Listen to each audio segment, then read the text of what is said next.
Well, hi, I'm Ann Parillo, and in this segment we're going to be introducing Patricia Trudeau. She's an artist in the area, and she's phenomenal, and you're going to see some of her work right now, but she's standing right here, so I'm going to go over and talk to her.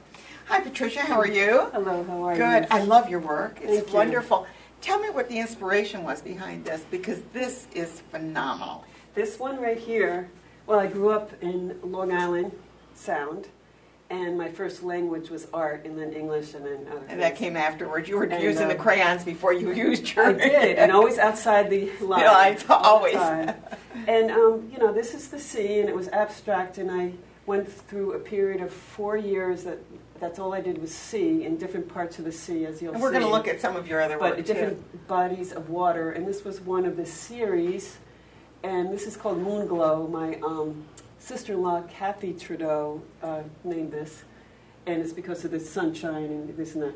Well, and Now- you've got, and it's textured. I mean, if you're watching this right now, you may not be able to tell, but it is textured, and it's almost like she's put some sand and gravel kind of like in it to give it a real depth. It's called, depth of... it's called inert material, but I'll tell you what happened was, at the time when I did this, my youngest was young, and he was doing a school project, and he got some sparkles in there.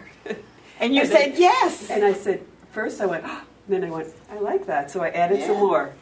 So I that's love what that it. I is. think, it's just perfect because it has dimension to it, and it's not just a flat picture. It kind of makes you feel you're there in the moment. I love sculpture. Yeah. So Well, and it I'm comes looking out. at this one. We'll move down to this one next.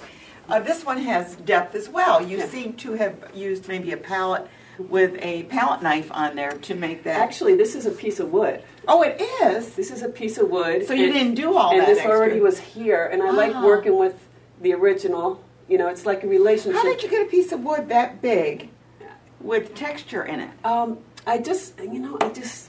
always doing art in my head, in my mind, I'm always looking around. I just came back from Aruba, and I smuggled in some No, but we didn't hear that. shells and stuff like that. I I'm think always that's doing okay. that. I don't think Yeah. that's gonna... I don't think they'll arrest me. No, I don't think they will. But this I found already, and it's very abstract. So this is part of it, and this is another one. And I love the sea, and I love the woods. So it's really No, combining. I see the two. woods in this, and then the woods here. I love this. This looks like a birch, a big old birch I that love got in it. there. Yeah. Well, I inherited that from my mom. She loved birch trees, and I do too. And we're losing a lot of our and birches. I didn't even know there was about 15 different species of Yeah, birch. yeah. So this is birch trees. Yeah. And, this was my father-in-law's, and he, gave it back. So these are for sale. Okay. And, And we're actually at an exhibit that she had at the SOS community room, and so we're here now before she takes it down, so we can share this with you, the viewers. This one here I like because it's got the two people in the forefront and then the barn off there, and the sweet face there. Well, I love children. I have 3 sons that I call my masterpieces, my first, second, and third masterpiece, and I have 4 grandchildren. And those aren't for sale. Those masterpieces. No. You can't even put money on them. No, these are the masterpieces that are for sale. It's some sort of interpretation. Yeah. But so I have I studied Impressionism, French Impressionism, so there's a lot Like of that in there. Monet. Yeah, exactly. And I wanted to assimilate the figures into the field. Yeah. Well, actually, didn't Van Gogh did the fields Right, when he went sunflowers and so forth. Yeah, Yeah. beautiful. This is very interesting because these are all kind of like blended, but this one is stark. And what brought this one to you? Well, during this time, it was Adirondacks that I studied this, and it was an image of right before the sun goes down, and it's about 4 o'clock in the afternoon, and it's very, very bright sun, but stark and deep shadows that I wanted to grab. And you did. You grabbed them very well and there. So that's why I wanted to get that severe and contrasting light to dark. Yes, and they really contrast to the ones that we just saw previously. Yeah, This next one, to me, is incredible because What's really incredible about it is that you said you did it in such a short time. 2 hours, yeah. You did this in 2 hours. That seems almost incredible. Well, see, these are oils, and it takes longer in between. And this is in acrylic? In acrylic, because it was only 2 hours that I had. I had 2 days, but I did it in a few hours, a couple of hours. Well, it's sort of like many times when you get into a project, you just rush into it, and you don't want to stop. You want to get that done. I do. I get in trances. Ask my kids. I would start making their dinner and then touch up something in the art room, and then 40 hours later. And there's the mashed potatoes on the painting. And this, are you a lover of dogs? Dogs, cats, horses, animals, anything. But this is my Yaya. This, by the way, with Nelson Mandela, he inspires me. He inspired me, and I read all about. And you did this for the Celebrating Mandela. Right, exactly, at the Proctor's Theater. And it's really incredible. Yeah. I'm surprised that it's still hanging here. It seems to me that would have been snapped up very quickly. But anyway, the dog, and then this one is kind of Yafa. This one seems to be a bit out of what you've done before. As I mentioned, I'm always doing my art. This is from Christmas time. It's the Christmas wrapping paper, and it's a montage. It's a collage or collage? I was going to say a collage. And it has a mixture of different paint. This is oils. I mostly use all oils, and material and wrapping paper and so forth. That's very clever. But it's different than all the rest. Yeah, so that's what's kind of interesting. I like to get away from my style. I don't like being and this next one here is away from your style, because it certainly isn't. It's kind of a quasi-impressionist, right? But it's different because the impressionists are very pastel-y, right? And they have a play of light on objects. Exactly. This one is an older piece, and my husband inspired me, and it's called Secret, and it's just an mysterious with the tree coming out. Yeah, the tree coming down, and he's looking at something, and it's shimmering up like that. It was a playful piece. Are you sure he wasn't playing with his iPhone? Yeah, right. Sure. I don't think it existed. I don't think it existed at that time either. Yeah. And of course, the geese, I think, are ducks. I just love them. Yeah, and I just and I love your background. It's kind of got that play of light, and it's not just a green background. It's kind of got that flash to it. Well, there's a lot of dimension. I try to do a lot of dimension in these ducks. Yeah. And also with this I bring these lines upward.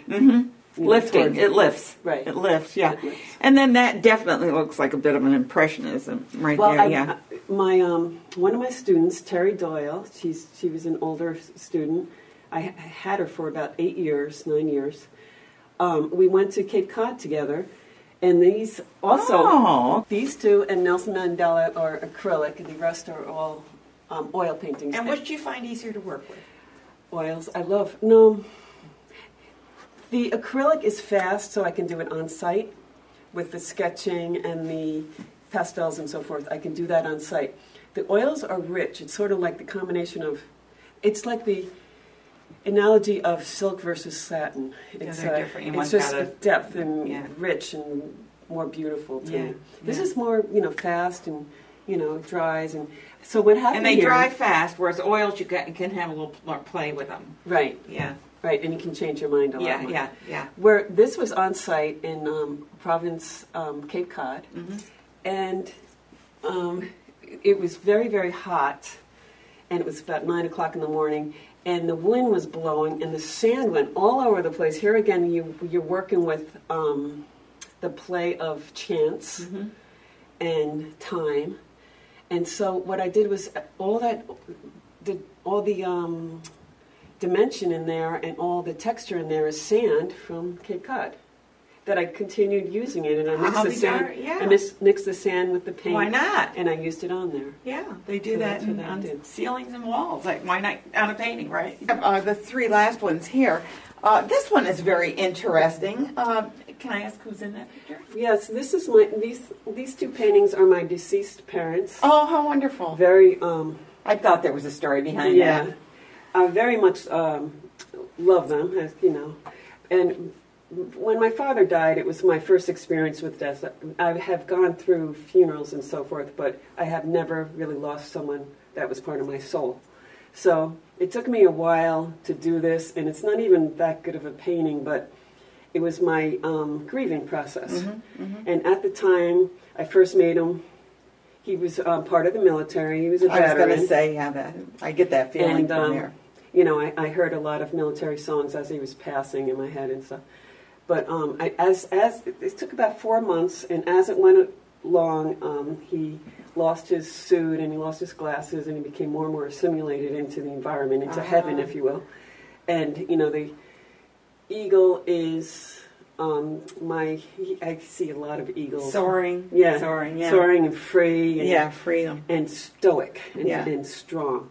He loved irises, and we still have irises. And you have that beautiful iris on top. Well, I'm one of 8, so we have, a lot of us have his irises. And then it became part of the angel and the heart, and everything became it. Very nice. It's certainly, when I looked at that, I knew there was a story behind it, and you could kind of keep looking at it. It's one of those paintings you'll keep looking at and seeing more things that you want. Well, as you walk around, their eyes follow you everywhere. Yeah. You know? And we were very close, my father and I. Yeah. And your mom over there? I was the last born of 8. This is your mom? This is my mom. We took care of my mom for, over a decade.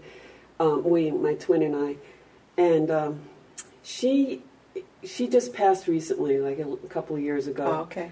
And as you see the eagle again. You got the eagle in there. My father's taking care of her, and there's a lot, I see a lot of spirals in the rose and the love and stuff like that. So very similar. It was a grieving process, and that, I do those for people. Oh, do you? That's a great idea. So once you know a story behind it. A story behind a grieving, and it really helps them. Yeah. If you have if you're grieving, and you have either an animal or a person or anything like that, who you want to express their life on Earth, I do their portrait, and I do symbolism of their flowers or their hearts or birds. And the things that meant something to you with that person is certainly very important. The connection.